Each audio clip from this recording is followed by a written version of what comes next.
Hi everybody, this is Saad. A couple of days ago, I posted a list of important new advances coming from progressive science. And so, since some of you may not follow me on social media, I thought that I would also provide you with that list and maybe offer some additional commentary both on my YouTube channel and podcast. So here we go. So this is from July 13th. Important new advances in science. You ready?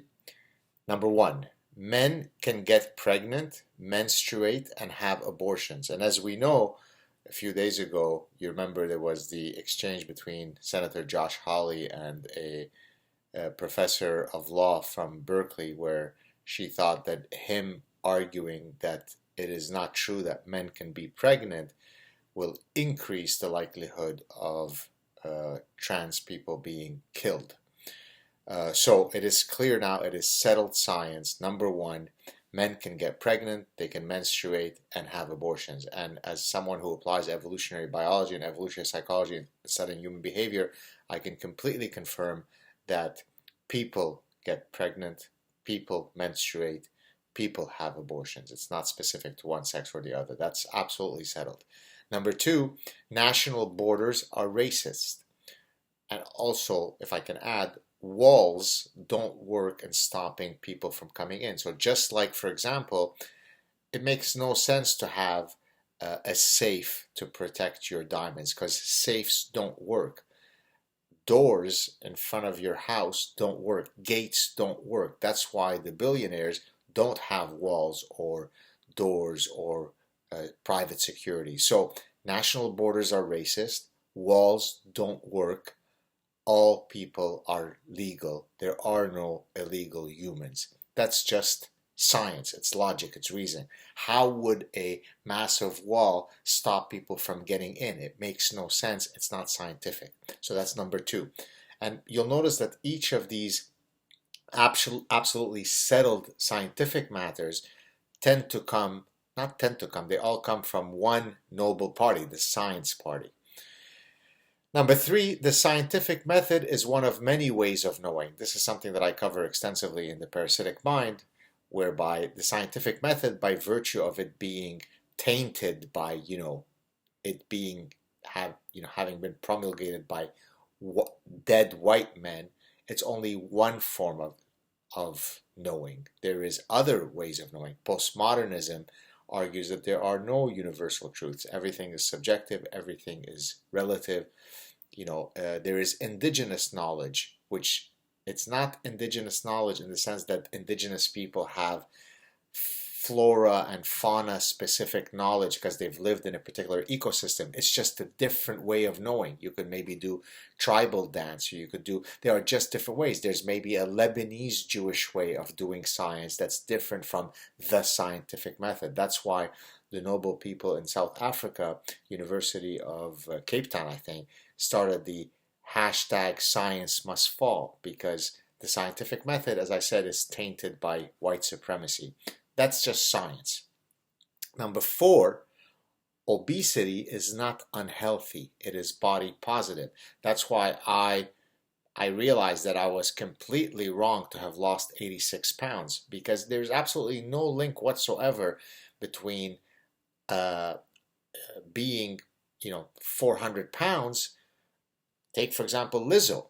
I look at her. She's a model of health. She may be 550, 600 pounds, but to argue that, your blood pressure will be higher, you're at an increased chance of heart disease, you're at an increased chance of colon cancer, all this kind of stuff, that's just, white supremacy medicine saying, if you're overweight, you won't be as healthy. It's settled. Be body positive. You're healthy at any weight. Settled. Done. Number five, climate change will soon end life on Earth. And we know that that's true because for the past 50, 60 years, we've had very, very accomplished scientists tell us that the Earth is going to end for exactly opposite reasons. 30 years ago, it was going to end because of A. Now it's going to end because of not A.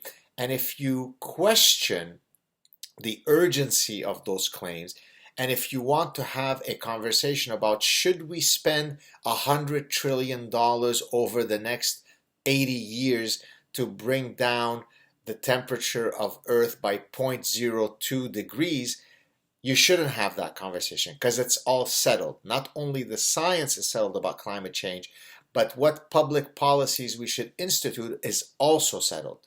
Shut up, Rube. Number 6, that one is a very good one. Meritocracy perpetuates power dynamics that marginalize people of color. This is something that I discuss in the Parasitic Mind. That's why diversity, inclusion, and equity is good. Meritocracy is just a form of white supremacy, as has actually been argued. I'm not being satirical here. So the idea that you should judge people based on their merits, that's just promulgating power dynamics that marginalize the BIPOC, Black, Indigenous, people of color. And so it is much more laudable to judge people based on immutable traits. That's freeing, right? The old racist arguments of Martin Luther King, I'd like my daughter to be judged based on the merits of the content of her character, that's racist nonsense. It's settled. The progressive Democrats have told us we need to dismantle all that. That's why at the university you can't throw a stone without having some diversity, inclusion, and equities czar telling you how you should teach your course, how you should apply for your grant, how you should do your research, how you should analyze your data that incorporates diversity, inclusion, and equity, or as I like to call it, DIE. So that's also been settled. Number 7, critical race theory is scientific. That's settled. That's settled science. Ibram Kendi, one of our great luminaries, has absolutely confirmed. Robin DiAngelo, white fragility, it's all set. Remember, each of those settled scientific terms come from one side of the political aisle. That's the side that you should be voting for because they're the science party. Number 8 is a really good one. It's one that I originally discussed in my 2011 book, The Consuming Instinct, where I said that you can literally go to the elite universities and learn that heterosexuality is learned, but homosexuality is innate. It's not a choice. You're born homosexual, but heterosexuality is learned via the heteronormative standards that are imposed in our society. So this makes perfect sense because a sexually reproducing species, it makes perfect sense that the default value would not be heterosexual mating. That's settled science. You can find it in a lot of the top LGBTQ type of programs at Princeton, Cornell, and Harvard. That's settled. So remember, heterosexuality is imposed, is learned. Number 9, terrorism is caused by climate change stressors.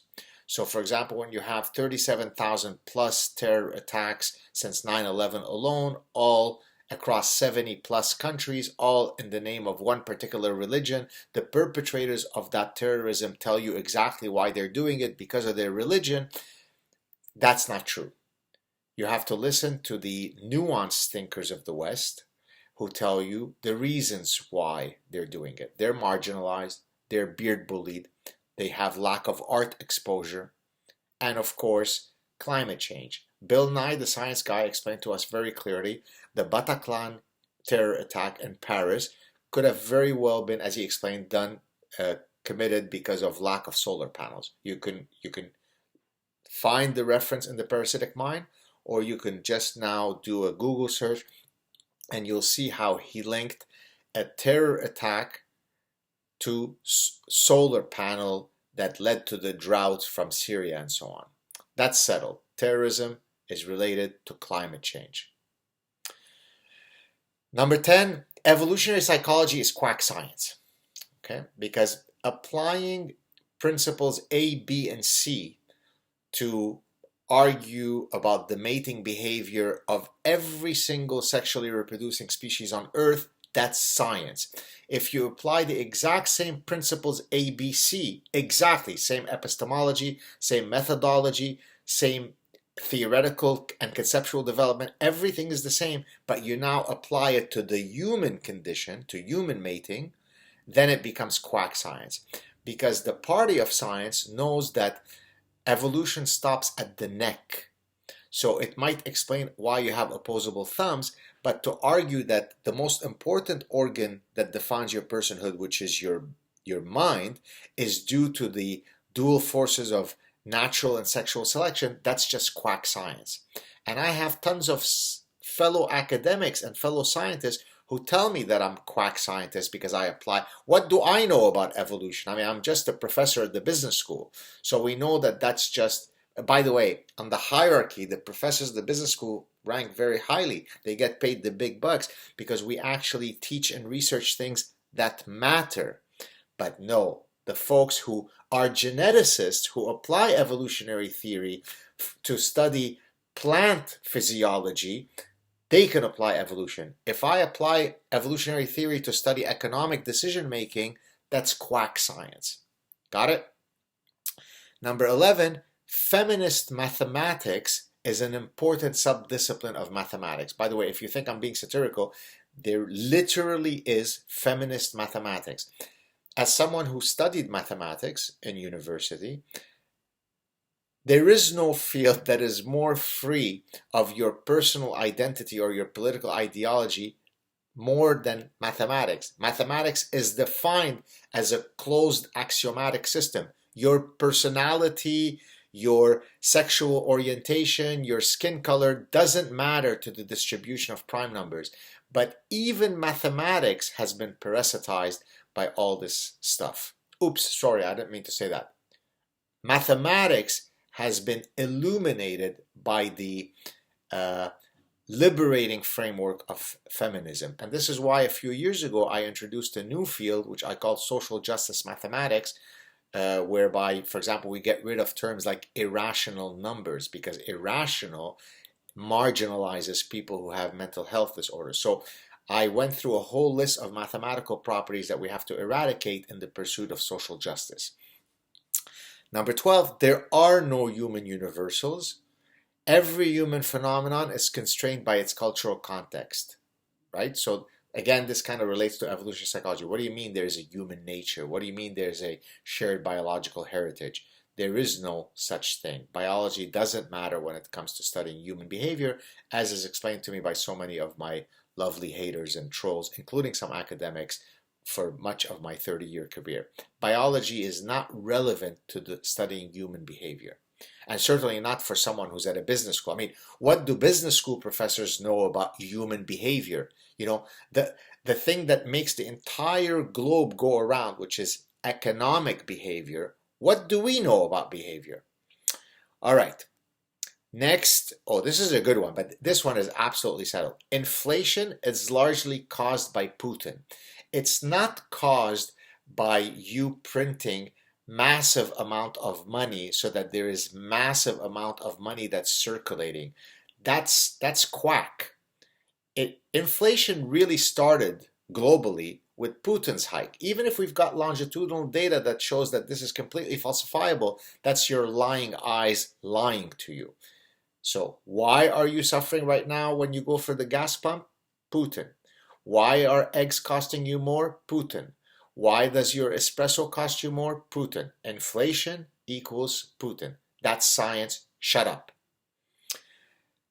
The law of supply and demand does not apply to energy prices, another important law. So when noble luminary Joe Biden stops the domestic production of oil in the US and then goes to, democratic countries like Saudi Arabia, Venezuela to get the oil from them, and then he takes some of the strategic reserves from the US, sells them to China, to a company that is linked to Hunter Biden, all that stuff. Shut up, great unwashed. You just have to remember, the law of supply and demand does not apply to energy prices. So all of those economic stories about why prices of gas has gone up so much have nothing to do with anything. It's just Putin. Just remember that, that's scientific.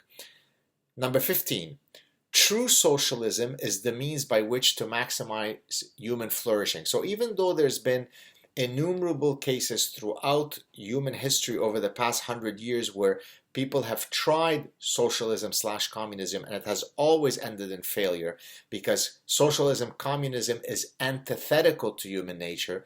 As the Harvard biologist E.O. Wilson said regarding socialism, communism, great idea, wrong species, because we're not social ants. Therefore, we're not meant to be all equal. We don't live in an equal utopia. We're equal under the law, but we're not equal in our outcomes. Some are taller, some are shorter, some work harder, some work less hard, some are more intelligent, some are less intelligent. Some jump very high so they can become basketball players. Others are fat slobs that can't go off 1 millimeter off the ground. That's not true. In a perfect utopia, we'd all be equal social ants. It's just that socialism has failed because it wasn't true socialism that was tried. If on the 101th time we listen to Occasional Cortex, AOC, and we implement along with Bernie Sanders real true socialism, then we would truly have maximal flourishing. Capitalism is not the way to go. Contrary to this pesky historical longitudinal data that says that at no time has there been more human happiness than via the liberating mechanisms of economic freedom through the market mechanisms, the free market, that's wrong. Science is very clear. Socialism is the way to go. Again, remember, each of those comes from the party of science. This is why in the Parasitic Mind, I attack leftist ideas, not because I'm a person of the right, but because the university ecosystem is where all of these wonderful ideas come from, and all professors are leftist. That's why I attack those ideas. Number 16, since I mentioned Occasional Cortex, AOC, for those of you who don't know, that's Alexandria Ocasio-Cortez, also known as medically as Occasional Cortex, is the smartest person in Congress. I mean, I've listened to this woman, and I'm humbled. When I hear her speaking, when I hear her giving her pontifications about all sorts of matters, I say, how is it that this person 15 minutes ago was my bartender? I remember she served me a Mai Tai, and now she is pretty much one of the most powerful people, rightly so, in the United States. This is the kind of people that we want to have, and I hope that the Democrats have her running with Kamala Harris. I mean, what a ticket. These two are a mixture of Einstein, Newton, and Darwin. I mean, they're just unbelievable. To think that we live in their era, unbelievable. And I completely agree with Sam Harris, my mentor, Sam Harris. By the way, just to know that I'm so close to him, I'm in Newport Beach. Sam Harris is in Malibu. I can just go now and hang out with him. I'm besides myself. He clearly said, when Joe Biden and Kamala Harris came into power, finally adults are in the room. And in seeing Joe Biden and in seeing Kamala Harris, how they carry themselves, thank God we have the adults in the room. I mean, they exude adult, higher order cognition thinking. So I'm with Sam Harris. He's amazing. And so then I asked, any questions? Professor Dr. Saad, and I put he, him. Some of you are confused. Sometimes I'm he, him. Sometimes I'm Fierce Sally, in which case, I have a different gender. When I wrote this list, I had the vibe of a man. Today, I'm unsure. I may be two-spirit or maybe non-binary. So there you have it, folks. Now, I could have added others. Let me just add off the top of my head. Incarceration doesn't work, because it comes from the noble idea, again from progressives from several hundred years ago, but it has now gone on overdrive, that criminals are the victims of society. If you have a criminal who's raping you, or who's stabbing you, or who comes in for an undocumented visit to your home, what's the point of shooting him or arresting him or calling the cops? If he's a criminal, it's because society has done him wrong. And if society's done him wrong, you're going to double penalize him by putting him in incarceration? What about trying to find a way to help him? Incarceration doesn't work. So that's another very important. That's why you shouldn't have bail. You shouldn't have this whole incarceration. That's why you shouldn't arrest people if they steal less than $500, $950, as we have now in places in California where I am now. Because if they steal $930, is that really theft? They steal your iPad. That's not theft. You shouldn't arrest people for that. They're struggling. So you should allow that. That's really a strong way to build society, whereby you put a monetary value on the theft. Or was it really a rape? It was just, some groping.